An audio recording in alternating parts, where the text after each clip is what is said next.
Yo Brollies, I just want to share with you a quick update regarding my ROG Azoth mechanical keyboard. While the out-of-the-box sound and feel of it is pretty decent for a pre-built keyboard, I honestly feel like it is still nowhere near my other custom mechanical keyboards, so I decided to modify it to hopefully make it sound and feel at least close to my personal preference, which is smooth, talky, and with a bit of pop. And to achieve that, what I did is I replaced the stock stabilizers with modded screw-in stabilizers using the micropore wrap around the wire method.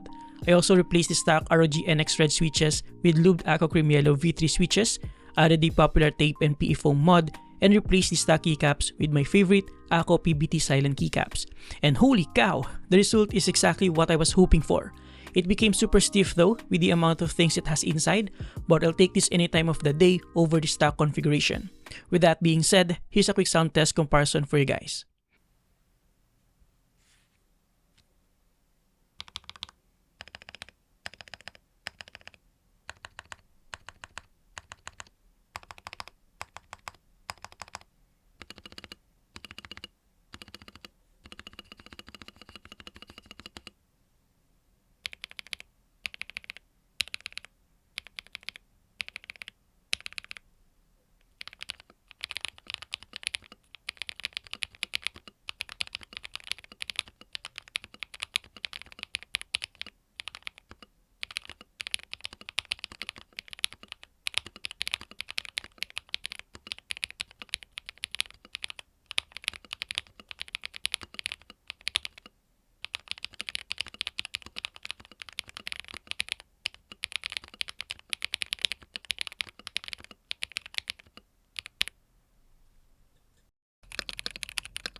And there you have it guys. I wasn't actually planning on making this video, but since the end result is quite interesting, I figured I should share it with you.